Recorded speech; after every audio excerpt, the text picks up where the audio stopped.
Hi guys, how you doing? This is Left Friend Marine coming at you, hopefully going to kick you some knowledge. So I've been thinking about this, and this may sound a little odd, but I'm going to say it. I actually have some sympathy for Tyler Robinson and his family. Now, I don't have any sympathy for what he did. I have no tolerance for what he did. He has to pay a price for that. Now, he is entitled to a fair trial. And he's entitled to the protections that are given to him under our Constitution. So I hope he gets good legal representation, and we're going to have to just wait and see what happens with him. But where I feel sympathy is, we have a family that's absolutely devastated now. All accounts show that prior to about a year ago, this is just what's been alleged, what I've read, that's when his radicalization started about a year ago. It's alleged that it's had to do a lot with the trans ideology. I don't know that he was trans. I haven't heard anything. I know that he was involved with a trans person. But I guess the radicalization, according to what I've read and according to the family, started about a year ago. Now, my understanding is that the family was pretty conservative.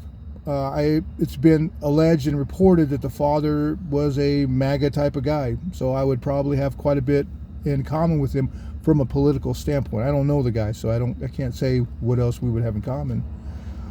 But yeah, the family's got to be devastated.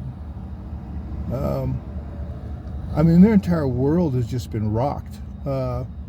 One thing that I noticed as well in what has been reported in the text messages, or I don't know if they were text messages or Discord messages, but there were text messages between him and his trans lover, or whatever you want to call him, or her, whatever your sensibilities are, that he used what sounded like to me was a rifle, was his grandfather's rifle, which is sort of like a family heirloom.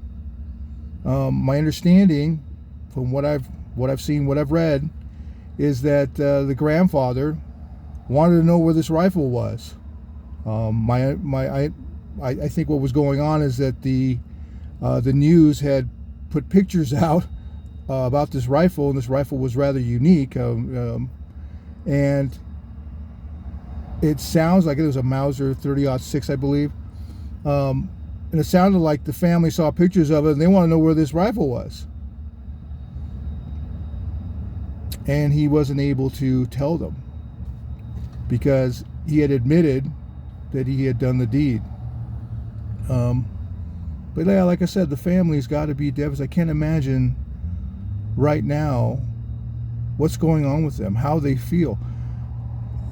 I can't imagine how the community around them feels. I'm sure they're getting a lot of sympathy, but then I think just human nature, unfortunately, they might be getting some blame. Maybe they're getting fingers pointed at them for, they screwed up, or maybe they didn't raise them right, or I don't know. It sounds like to me they're a good family. I don't know them, so I can't say that for sure, but I just can't help but feel so sad for them. Their son did something that was just absolutely horrible and doesn't seem to have any empathy right now for it. I hope for Tyler's sake, and I don't know, it's not up to me what happens to him, but I hope that he realizes what he did was wrong. I hope he has some self-reflection. He's still really young, 22 years old. 22, you're a kid, man. You don't know what's going on. I didn't know what was going on at 22. I thought I was all grown up, but I'm nothing like I was at 22. I'm at 53 now, but I hope for his sake, and as a Christian, I pray for him. I really do. I pray for him. I pray for him and all his family. Now, I know there's a lot of anger out there. I understand it. I can't say I can escape that because I feel it too. But then when I think about it, I have to think about what would Charlie want? What does Charlie's family want?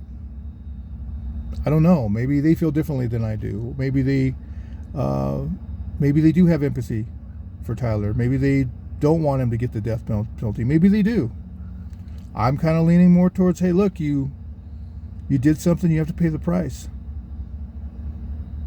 But I don't have to decide that. That'll be a jury of his peers in Utah. Anyways, guys, this is Let Freedom Ring. Talk to you later.